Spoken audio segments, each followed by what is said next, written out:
Gentlemen, this country of ours is unique in one very important respect. We're the only nation in the world where practically every family has its own transportation system. Here in America, there's an automobile for every 4.5 feet. And every car and truck you see on the road was put there by some salesman. The automobile business offered a great opportunity for salesmen in the past, and because car buyers have been so well satisfied with this method of individual transportation, the selling of automobiles offers a still greater opportunity to salesmen today. But the fact that practically every family already has an automobile puts the new car salesman into the trading business. The salesman's job today is to trade the prospect out of his old car or truck and put him in a new one. That's why every Ford salesman must be skilled in trading techniques. And now, gentlemen, we're going to break up this meeting with the usual closing thought. The Ford salesman's biggest investment is his time. Make the most of it. Okay, boys, let's bring in some deals. Herb Porter and Joe, like to talk to you 2 minutes. Herb, one of the best ways for a new man to get started in this business of selling cars and trucks is to spend a little time with someone who knows all the angles. Now, Joe Thorne here is a good man to show you the ins and outs of the business. Joe, I'd like to have you take Herb with you for a few days, see how you do things. Is that all right with the both of you?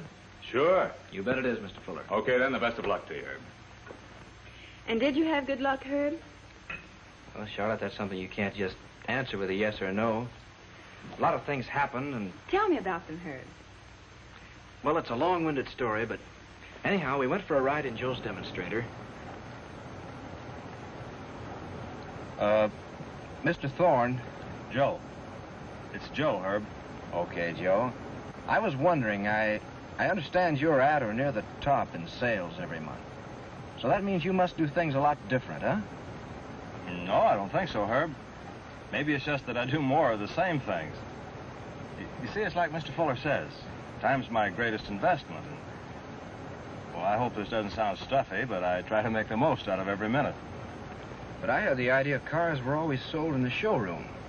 Some of them are, but most of them are sold by going out after the customers. Hey, there's Dick Jones. Hey, Dick. Got anything for me today, Dick? Yeah, Joe, I sure have. I was going to give you a call. Get in touch with Bert Jasper, 1040 Gladstone. He's got a 46 Ford four-door, and he looks hot. Okay, thanks a lot, Dick. Well, thanks to you for that check you sent me last week. I'll keep sniffing. So long, Joe. So long, Dick. What's all that about, Joe? Dick's one of my bird dogs. He's good for 3 or 4 hot tips a month. Bird dog? Yeah, guys who tip me off when somebody's thinking about buying a car. How many of these bird dogs do you have? Oh, maybe 10 or 15 with 5 or 6 I can depend on. Are they all salesmen like Dick? Oh, no. No, you might find a good bird dog almost any place. One of my best ones is a barber. Yeah. Oh, hello, Joe. No, I'm not too busy. Yeah, I got one yesterday. A 47 Pontiac convertible. Uh-huh. Yeah, the license number is, BR3728. Yeah, sure, Joe. So long. Another good one runs an independent garage. He buys a lot of parts from us. Hiya, Mike. What do you know today? Not much I'm going to let you in on, Joe Thorne. I'll be satisfied if you just tell me who's thinking about buying a new car. Oh, that much I'll do.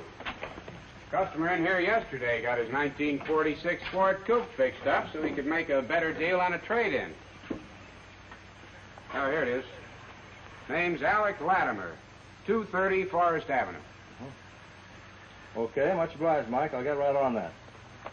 See you later. I'm sure of that. So long. And besides those, I've got another good bird dog who's a car washer and one who works in a gas station. And look what we have here.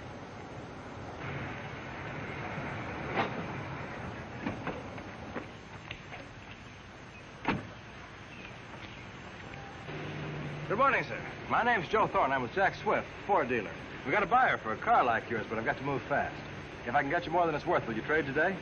When I want to buy a new car, I'll know what to do about it. Very well, sir. Here's my card. If I can help you, let me know. Bye. Bye.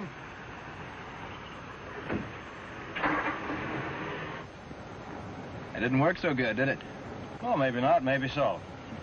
He's got an idea he didn't have before. I might hear from him later. Anyhow, the more you tackle, the more you get. Only time I can sell anything is when I've got a possible customer standing right in front of me. So I ask a lot of people to buy. Oh, there's another one.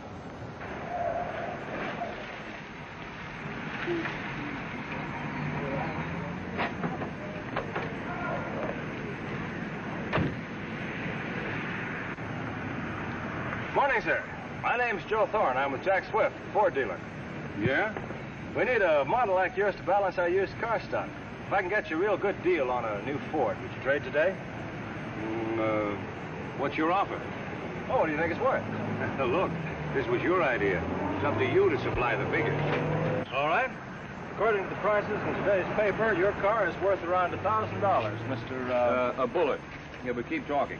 You said you'd give me more than it's worth. And I will, too. How much will it take, Mr. Bullock? Every cent I can get. And that'll come to just about $1,200. I think I can get it through for you at $1,100. Nope. It's $1,200 and no deal. Well, maybe I can get it for you. Suppose you let me take your car over to our place to see what I can do. Well, what am I going to do for a car? Well, you can use mine, Mr. Bullard. Give you a chance to feel the difference. Okay, I'll do that. Can you come in around 2 o'clock, Mr. Bullard? Yeah, I think so.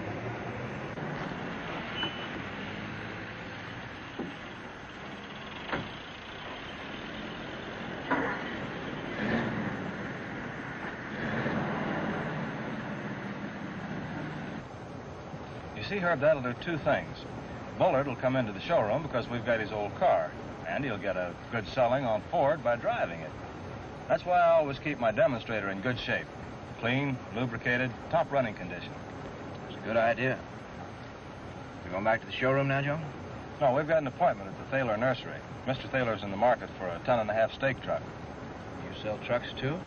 Sure, I sell trucks. That's the beauty of our job. We're not limited in this dealership to passenger cars. We can also sell trucks. As a matter of fact, I've got quite a few fleet customers.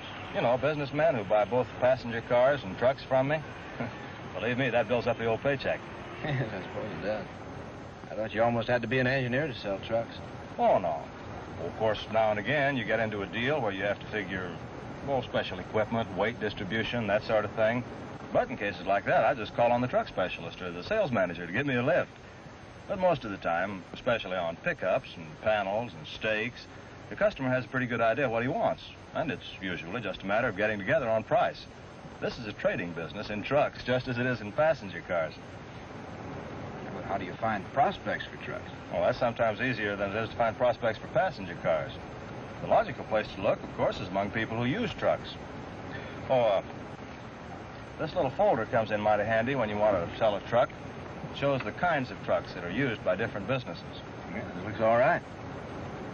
Incidentally, do you ever make any cold approaches on truck prospects? Oh, sure thing. Tell me, Joe, the way you go up to strangers and start trading with them, doesn't that take a lot of nerve? No, not after you get used to it. You gotta look at it this way, Herb. Practically everybody would rather be driving a new car or truck than the one they're driving now. So you're doing them a favor when you show them how they can buy one.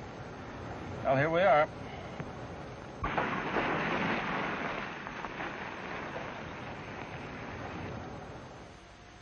We're ready to give you an attractive trade-in allowance, Mr. Thaler, because it'd mean a lot to us in advertising to get you into a new Ford truck.